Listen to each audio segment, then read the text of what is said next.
Karena saya dari Kemendikbudristek kemudian dipercaya oleh Kementerian Agama, Pak Menteri, Bu Dirjen untuk menjadi pimpinan di sana. Nah itu bagi saya itu ada hal besar yang Tuhan mau untuk memberikan yang lebih di rencana Tuhan.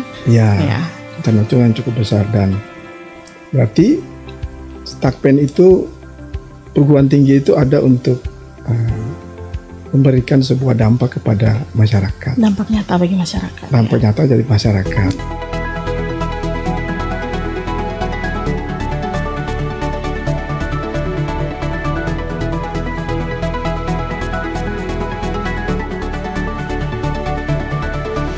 Sobat religi, salam kerukunan.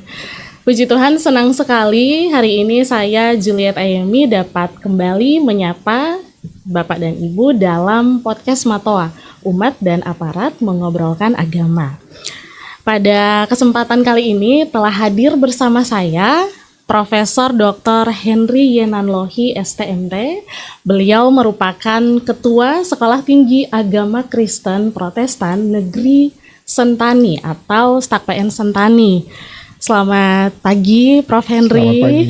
Terima kasih telah meluangkan waktunya untuk hadir dalam podcast Matoa, Umat dan Aparat Mengobrolkan Agama.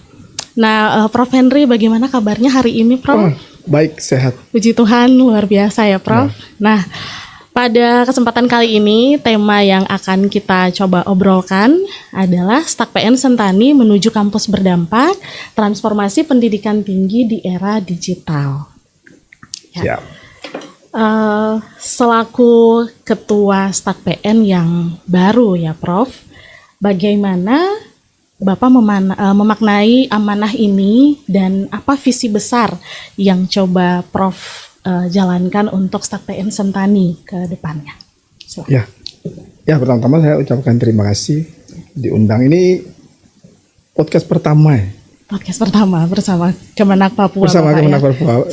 Sebelumnya belum ada di mana-mana. Iya, luar biasa, Prof. Iya, jadi amanah ini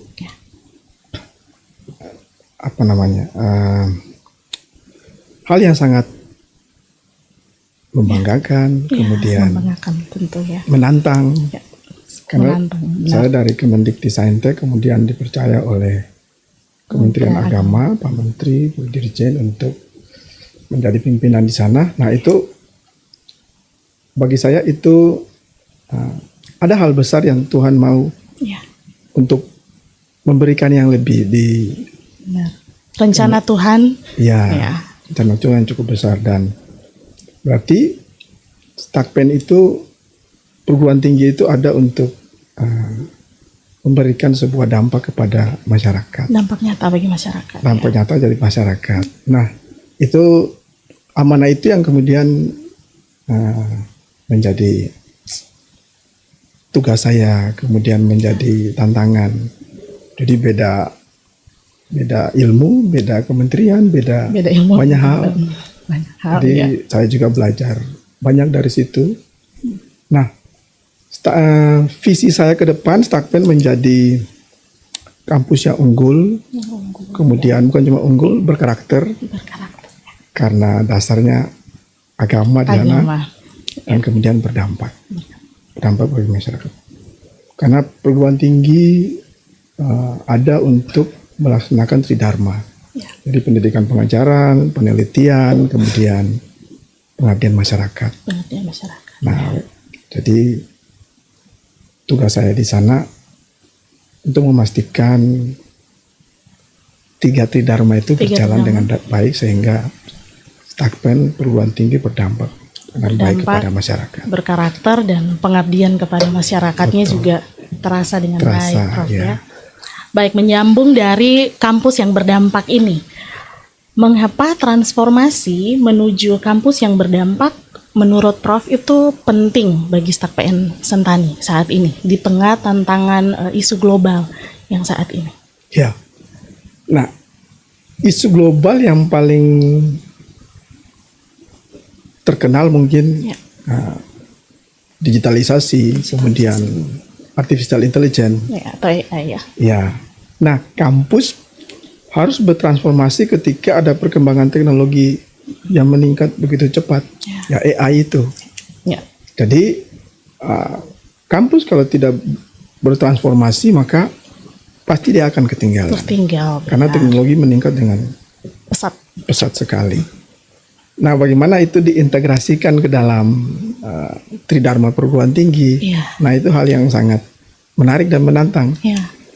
Karena transformasi bukan hanya toolsnya. Iya. Oh, dosen atau tendik punya alat ya, AI untuk membantu pekerjaannya. Ya, membantu pekerjaan. Nah, itu salah satu transformasi. Ada perubahan alat di situ, alat bantu kerja. Ya. Tapi yang lebih penting untuk yang harus dimiliki oleh perguruan tinggi, transformasi pikiran. Iya, transformasi pikiran. Karena kalau perkembangan teknologi digitalisasi itu tidak dibarengi dengan transformasi pikiran, hati juga. Iya. Akhirnya perguruan tinggi malah dikapitalisasi oleh teknologi, oleh AI. Harusnya kan tidak. Iya. Harusnya kita manusianya yang mengkapitalisasi teknologi. Jadi kalau saya sering bilang AI dan segala perkembangan teknologi itu, misalnya kalau sekarang yang sering dipakai ChatGPT ya. Iya, ChatGPT nah, itu, paling terkenal digunakan. Nah, kalau kita tidak bertransformasi, nanti kita dikapitalisasi oleh dia. Tergantikan oleh AI. Benar. Padahal AI itu kan yang buat manusia juga. Benar, jadi AI itu artificial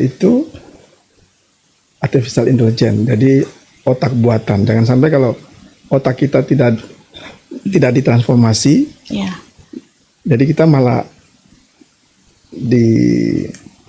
dituntun oleh otak yang buatan itu. Artificial itu kan sinonimnya palsu ya.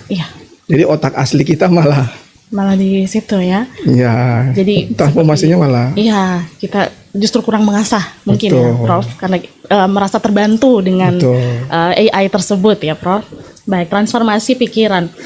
Nah, Prof, di era saat ini beberapa orang itu masih menganggap bahwa kampus itu hanya sebagai tempat untuk menempuh pendidikan saja.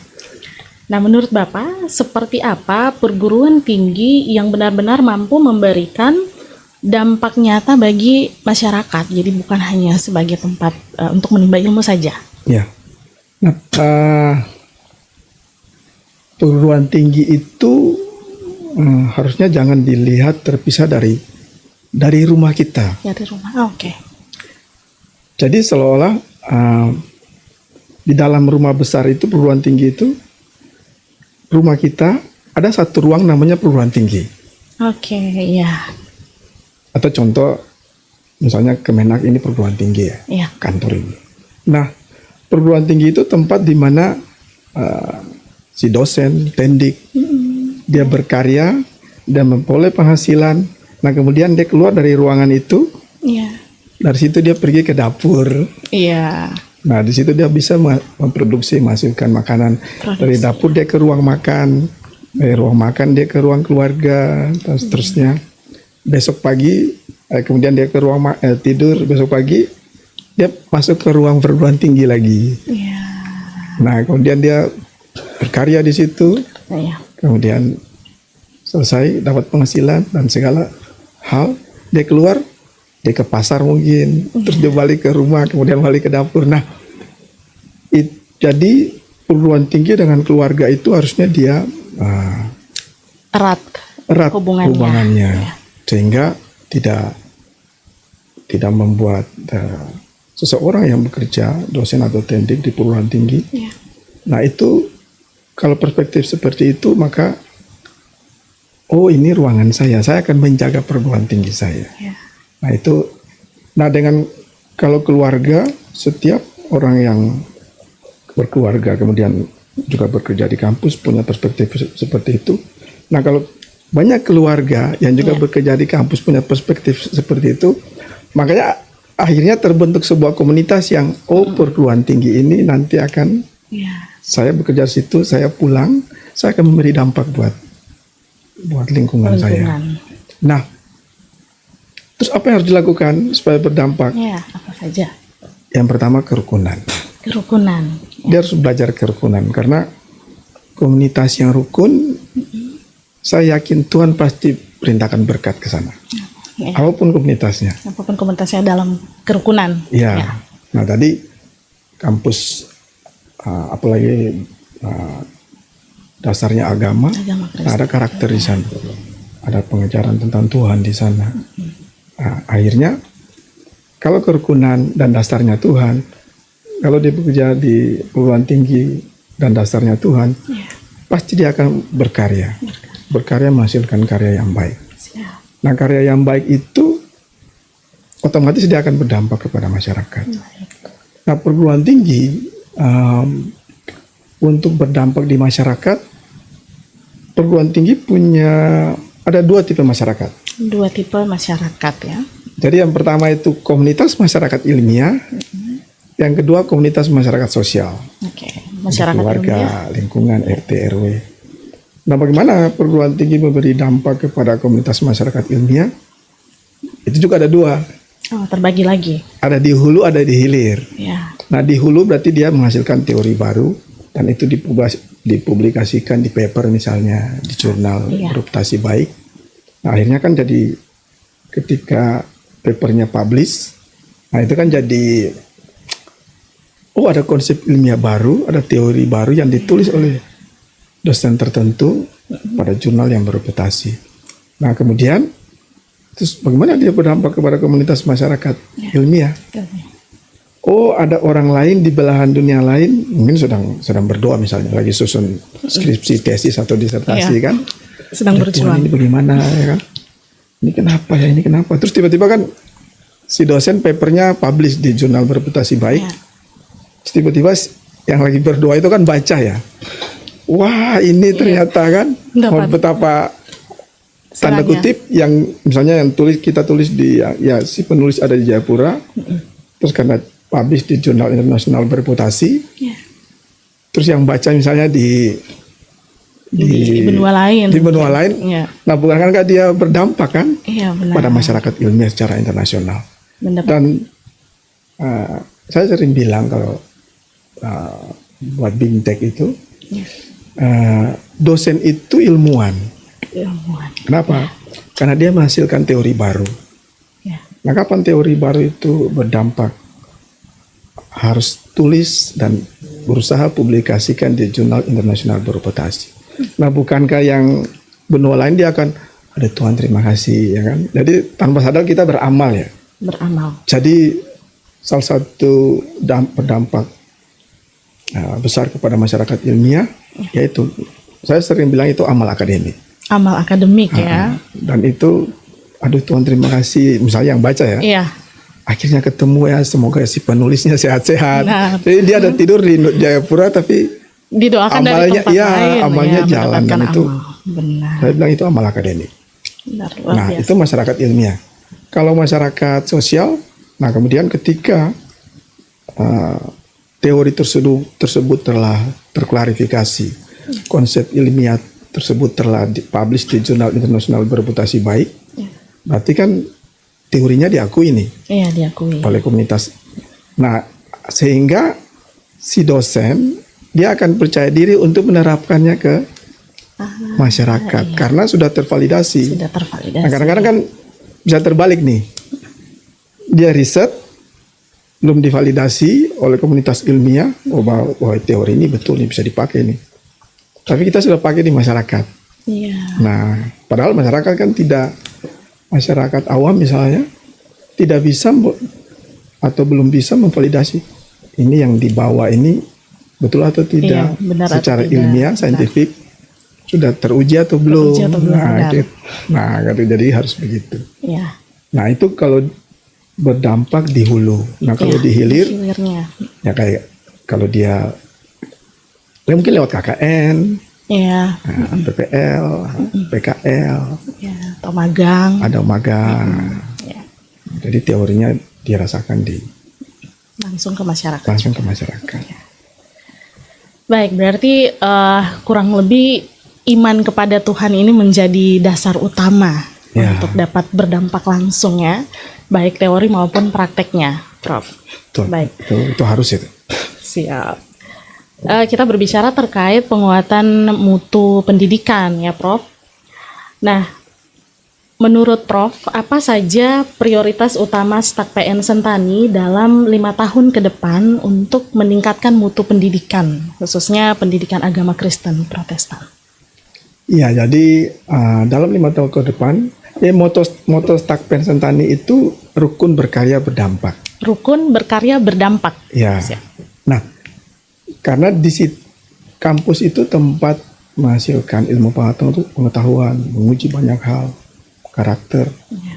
Nah, 5 tahun ke depan, kerukunan, kemudian karya yang berdampak itu akan berkelanjutan, kemudian bertahan lama. Kalau perguruan tinggi itu Stakpen, dasarnya Tuhan. Ya. Karena saya punya prinsip, takut Tuhan adalah permulaan pengetahuan. Ya, takut akan Tuhan adalah permulaan pengetahuan. Nah, kalau perguruan tinggi dasarnya tidak takut Tuhan, apapun teorinya, nanti ketika selesai, dia punya visi yang bagus, rencana strategi yang baik. Tapi kalau pondasinya bukan Tuhan, maka ilmu pengetahuan itu tidak akan memberi dampak. Berapa tahun, walaupun 5 tahun, walaupun 10 tahun. Ya. Karena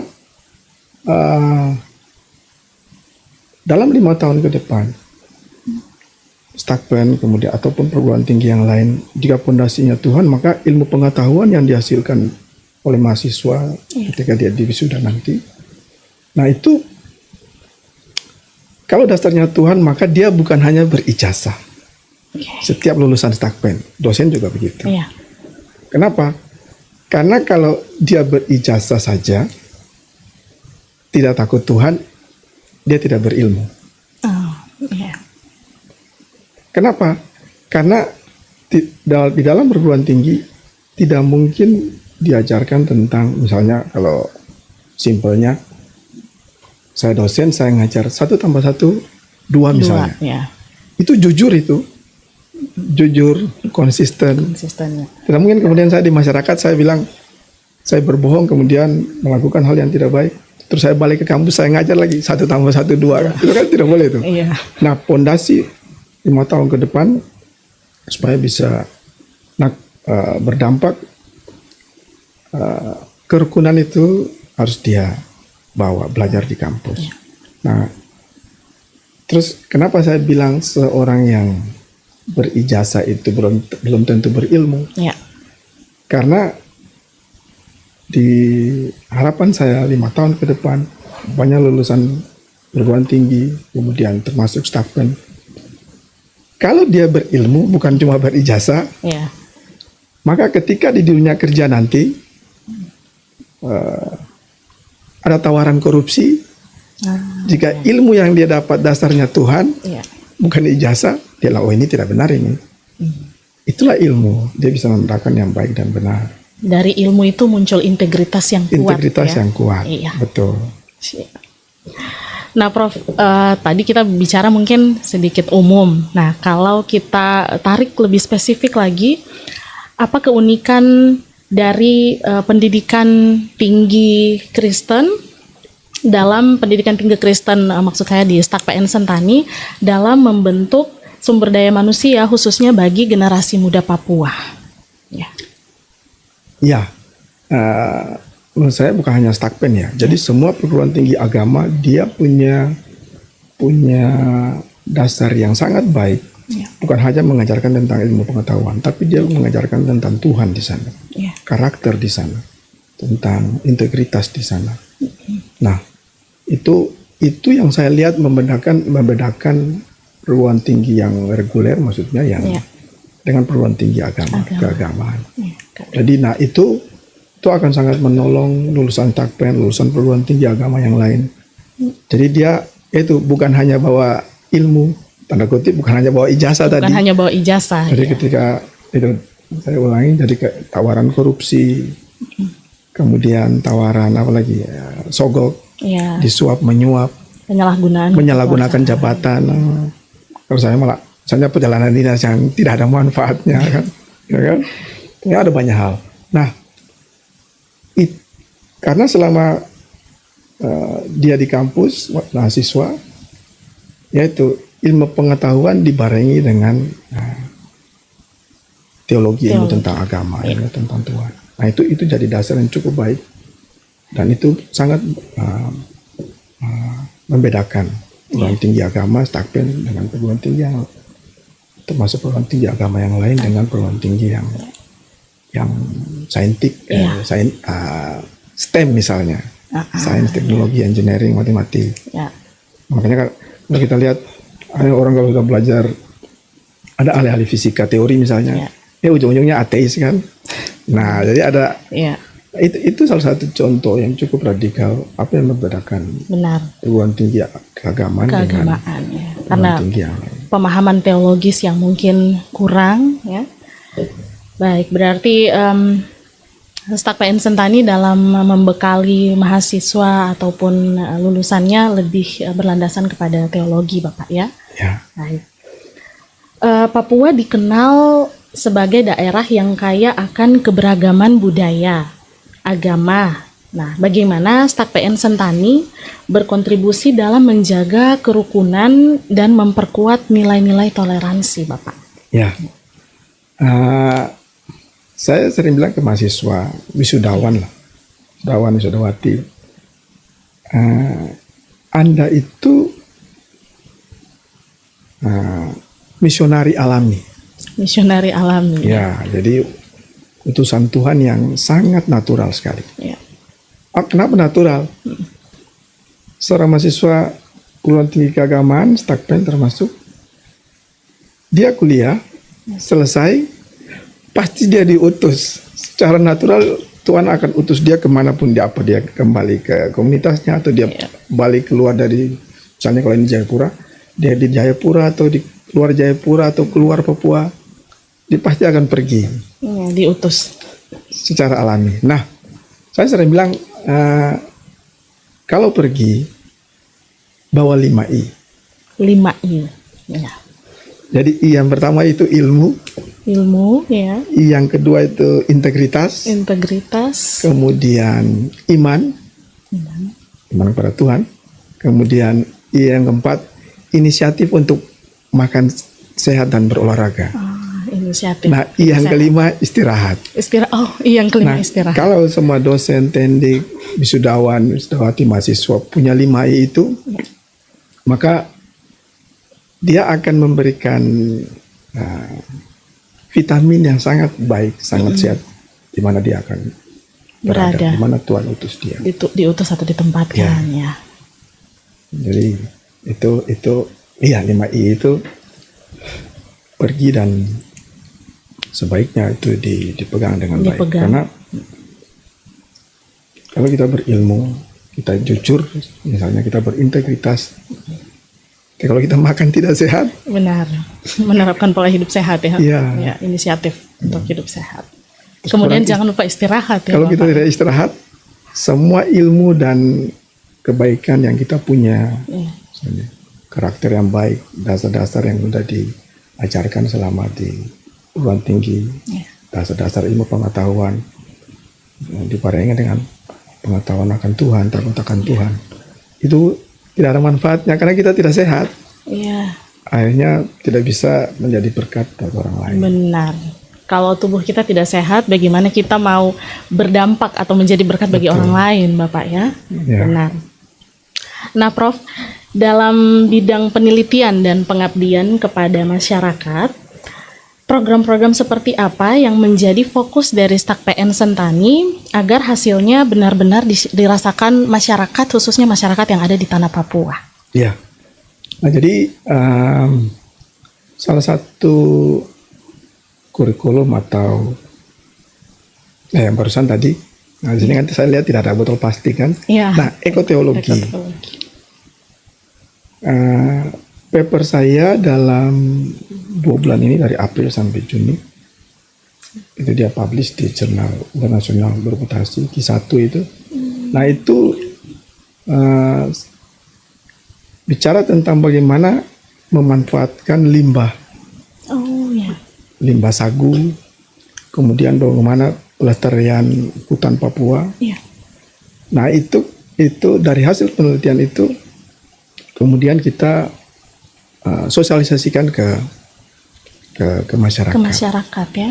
Jadi bagaimana penelitian yang berdampak? Nah penelitian yang berbasis lingkungan. Kenapa lingkungan? Kesehatan lingkungan. Iya. Karena kalau lingkungan tidak sehat, manusia kesulitan berkarya. Betul. Dampaknya akan sulit dirasakan kalau sebuah komunitas tinggal di ekosistem yang tidak sehat.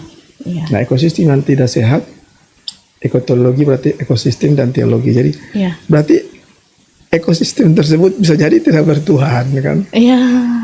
Sampah di mana-mana misalnya. Iya. Nah, Stakpen sedang menginisiasi untuk punya alat untuk karena saya bidang teknik. Iya. Nah, bagaimana memanfaatkan limbah plastik. Iya.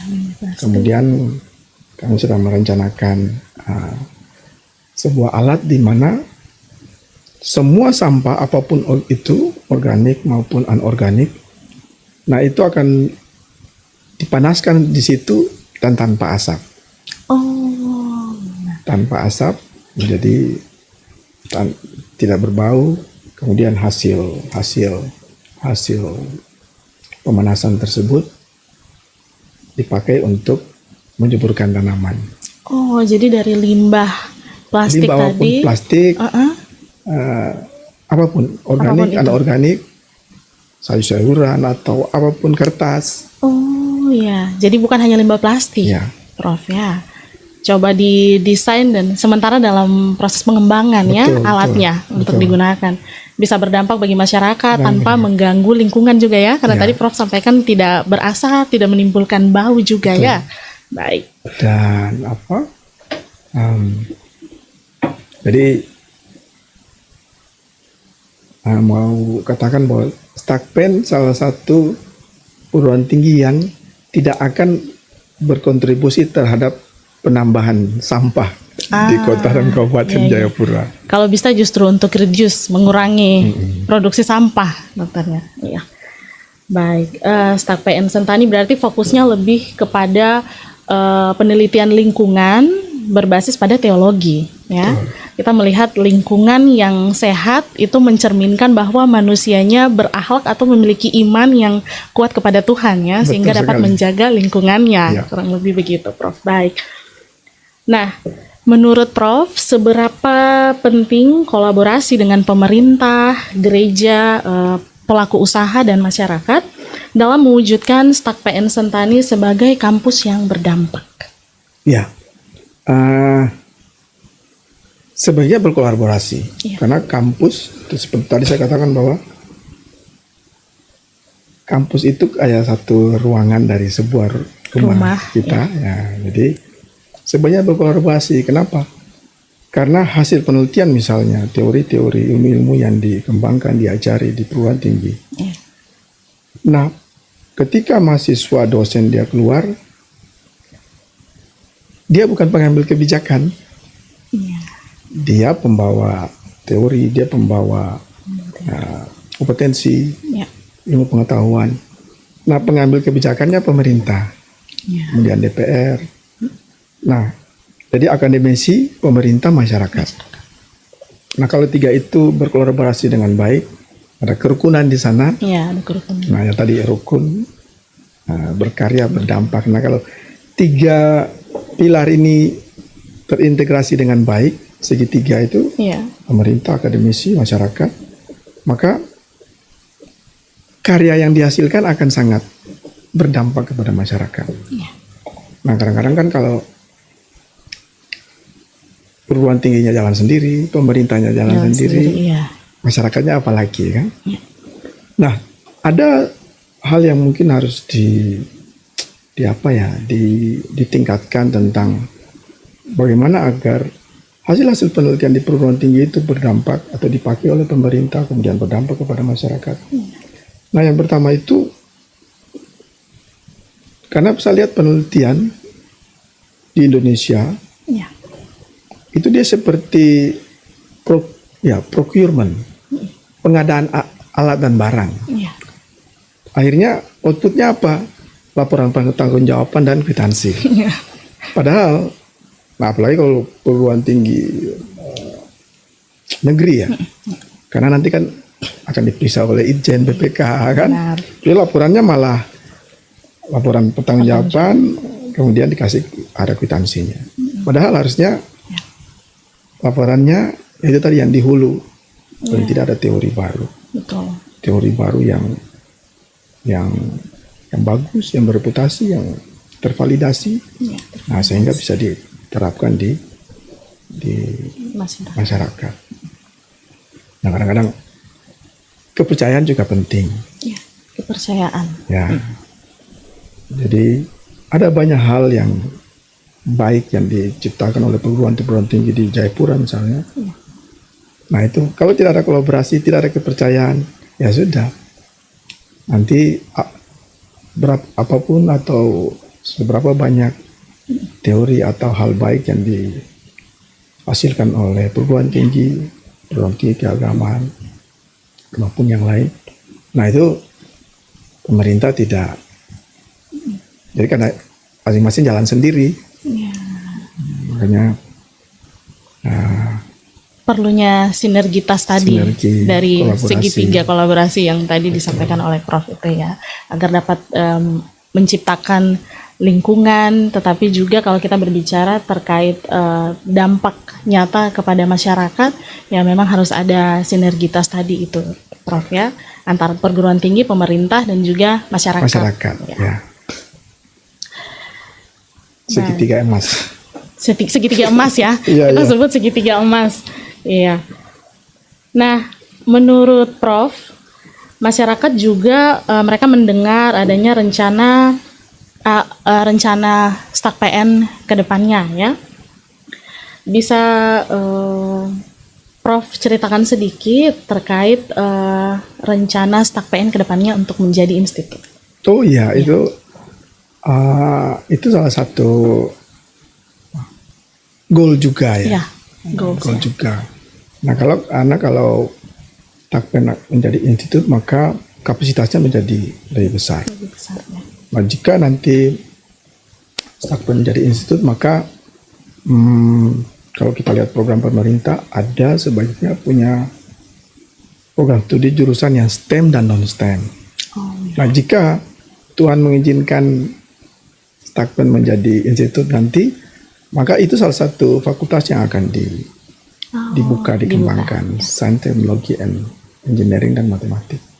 Jadi paling tidak fakultas yang berbasis teknik, bisa informatika, bisa sipil, bisa teknik mesin malah, atau Ya. material yang berbasis alam.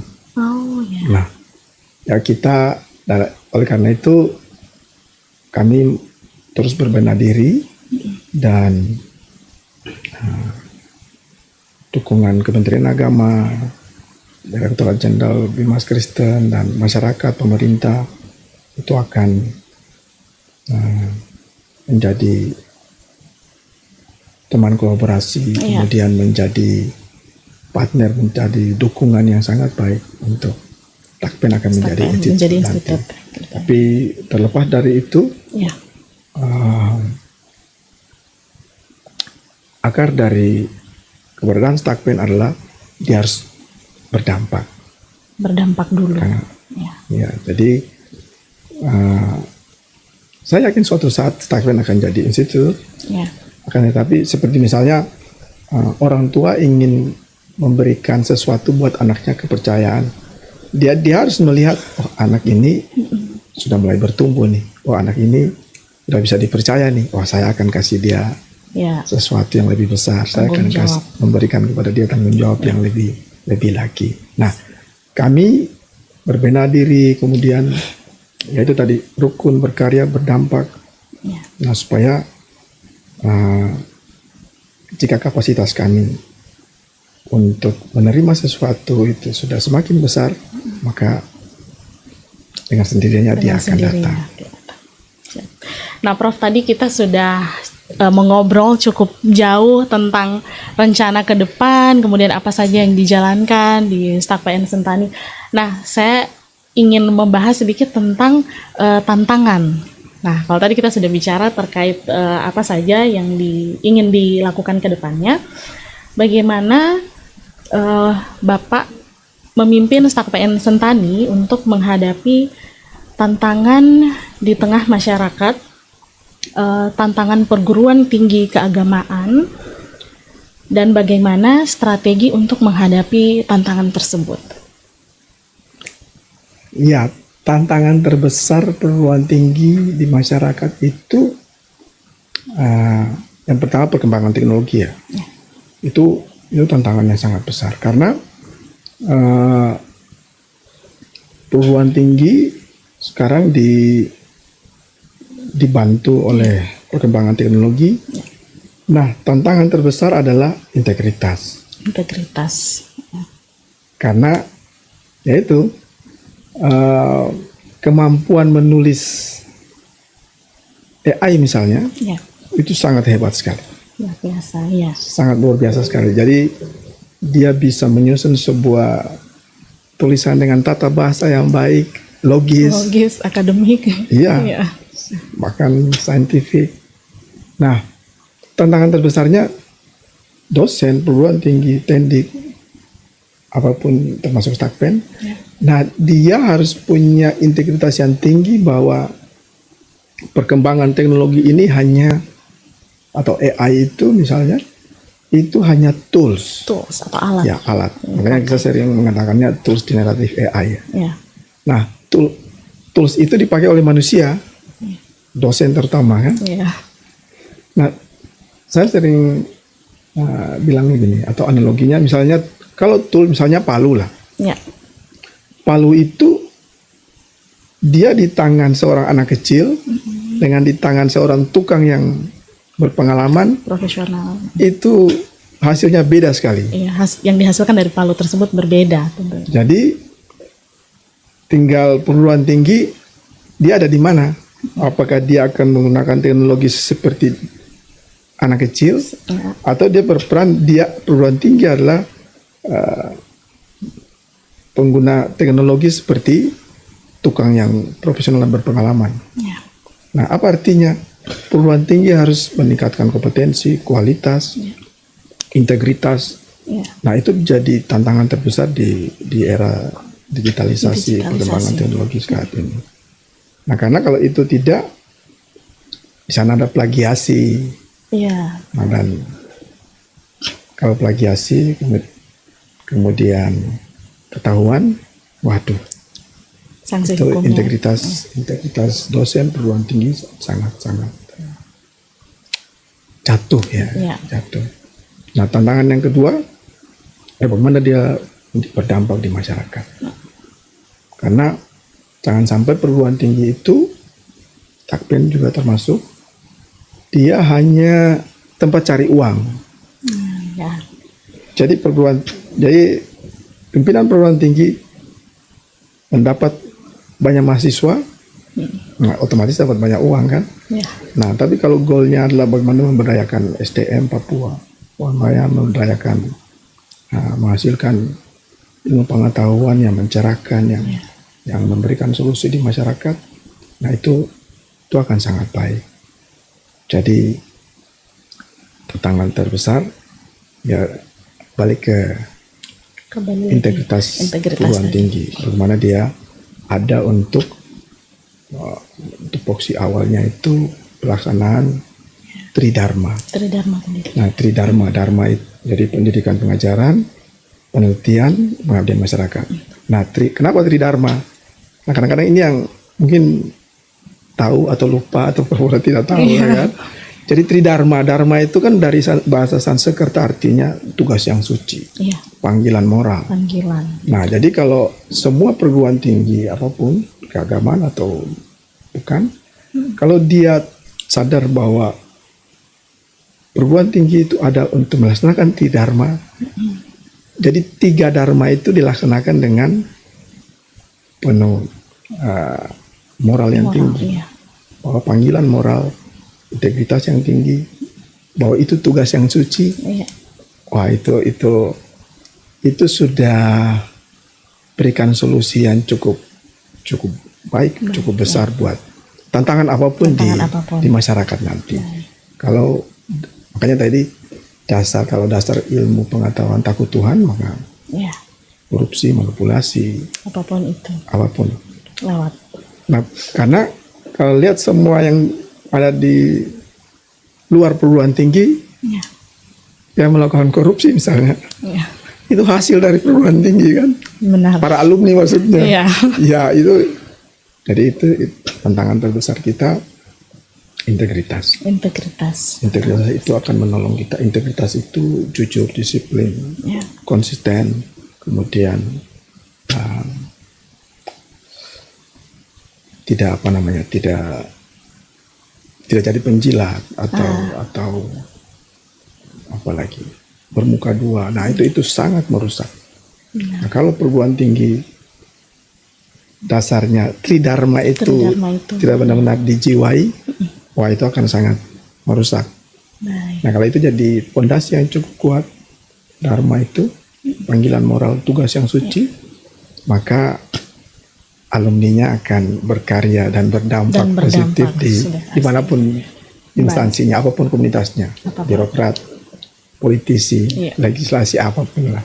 Baik, untuk dapat menghasilkan sesuatu yang baik, dalam hal ini kita berbicara tentang pendidikan, integritas menjadi landasan utama untuk menjalankan tridharma tadi, ya.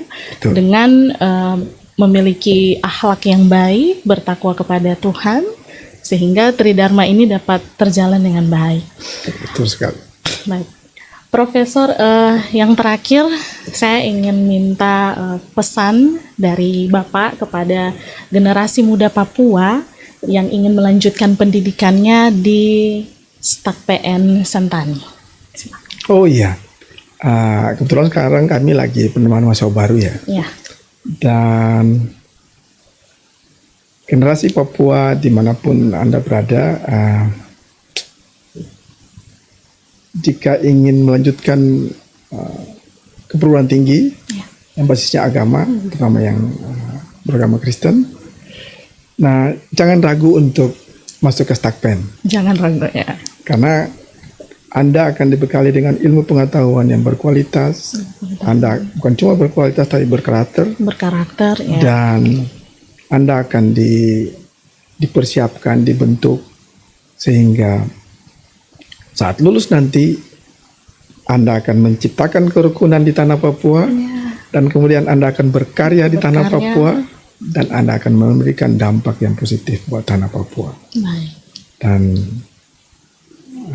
saya himbau dan kemudian saya mengajaknya. Ya, silakan untuk bergabung bersama STAK-PN Sentani untuk menjadi individu yang menciptakan kerukunan, dapat berkarya bagi tanah Papua, tetapi juga berdampak, Bapak ya, berdampak langsung bagi masyarakat di tanah Papua. Baik Prof, terima kasih atas waktu, pemikiran, dan inspirasi yang telah dibagikan kepada kita hari ini. Semoga apa yang disampaikan dapat membawa wawasan baru bagi masyarakat, khususnya generasi muda Papua, tentang pentingnya pendidikan tinggi yang tidak hanya unggul secara akademik, tetapi juga mampu menghadirkan dampak nyata bagi masyarakat. Demikian podcast kita hari ini. Saya Juliet Ayemi pamit undur diri. Sampai berjumpa kembali dalam podcast Matoa, Umat dan Aparat Membicarakan Agama pada episode selanjutnya. Salam kerukunan.